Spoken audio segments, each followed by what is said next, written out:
start with Tyler O'Neill. Tyler O'Neill just finished up his first full season of Major League Baseball in 2021. And the guy hit 34 bombs, 80 driven in. He swiped 15 bags. He had his career best OBP by north of 40 points. He had his career best OPS by north of 110 points. He won his second straight Gold Glove. I mean, this guy is one of the fastest dudes in baseball. He's one of the strongest dudes in baseball, and he's one of the best defenders in baseball. He had a coming out party. Swings and misses a lot. Like a lot. But I'm buying Tyler O'Neill. I think he's a superstar. Superstar. Yeah. I like it. Look, I hope he is. That's somebody that, St. Louis and all the fans will really latch on to. You look at the numbers across the board for him too. Again, another guy, the Savant page is crazy with the red. Average exit velocity, max exit velocity, sprint speed, by the way, 98th percentile, outs above average in the outfield. Everything is phenomenal except for the K rate and the walk rate.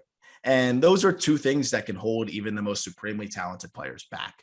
What we saw last year is that he was able to improve those figures just enough to at least, hang around. And I don't really compare it to 2020 because it was a shortened season. He did start to figure some of those things out. And I think he had a lot of bad luck in a lot of ways last year. But then 2021 seemed to really just barrel everything once he did swing, once he did connect, I should say, it wasn't a problem. And that's the thing is okay, a guy's not making contact as frequently. That's a little bit concerning, but every single time Tyler O'Neill makes contact, almost it is hit hard and it is barreled. And that's the thing. So you have to have a supremely elite and efficient, I guess the word would be just quality of contact every time you make contact. Or else you're going to struggle because you don't set yourself up for consistent success if you're Tyler O'Neill. The thing is his quality of contact is absurd. Every single time he connects with the baseball. And that's a stat that a lot of front offices are looking at now. I forget exactly what they call it, but it's basically like isolated power on contact. So every time you're making contact, what does the production look like? And for Tyler O'Neill, it's off the charts. So that's why I think he can continue to do what he's doing, though I think he's very susceptible for really rough patches. Like we could see him be non-competitive for months at a time, but he's also going to have those streaks because of that isolated power on contact, where he's the best hitter in baseball for a month. And you're just going to have to ride that wave.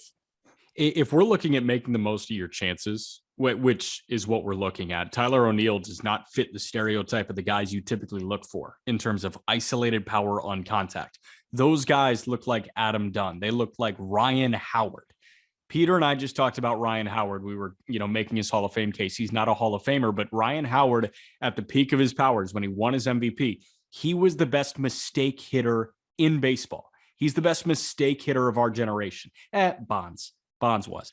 But Ryan Howard, for that year, it was like, oh my God, this guy, when you throw a fastball center, when you miss with your fastball, he's taking this thing to the moon.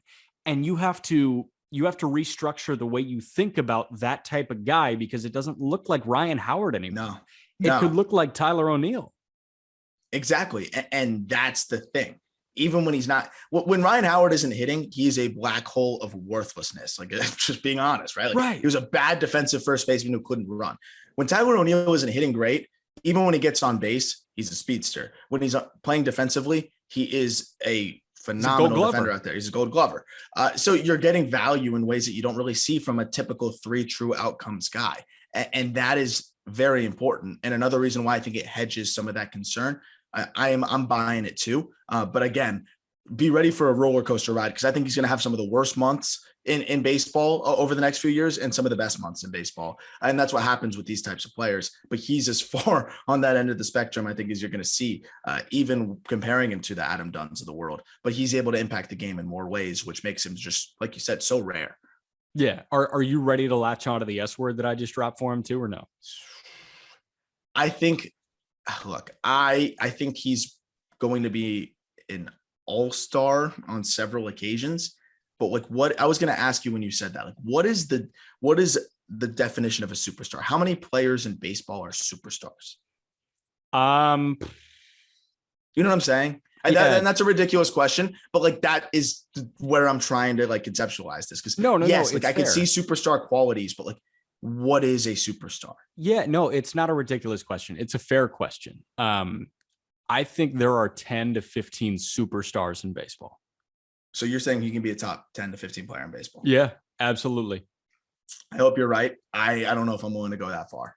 Interesting. That's what I'm not that far, but I can see why. And if it all works for him, 100%. I just think there's going to be too many ups and downs to be in the realm of the Aaron Judges, in the realm of even, of course, I'm not going to get to Mookie Betts and Trout, but like the Aaron Judges of the world are just so consistent offensively at this point. Right. I think you look at the Stantons of the world, what's holding him back from being top 15? It's the freaking roller coaster that you get with guys like that. Okay. Now, do you view Stanton as a superstar? Honestly, in the pure form of baseball value to me, if we're talking top 15 player in baseball, no. He doesn't give you defensive value. He's a really, really insane power hitter. We've never seen anything like it. And that's what's really special about him.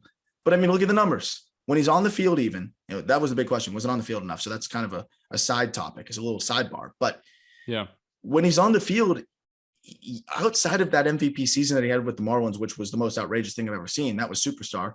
Yeah. Is he really there anymore? I don't know. I think he's 285, which is crazy. That's higher than I thought he'd be with the batting average, right. And 35, 38 home runs, which is really great. But in today's game, it's not a superstar unless you're doing it with the glove too. So that's why I can see it. I'm open to O'Neill eventually being a superstar, but I'm not there yet. Yeah, see, I see Tyler O'Neill as the 285 with 38 bombs and Gold Glove defense.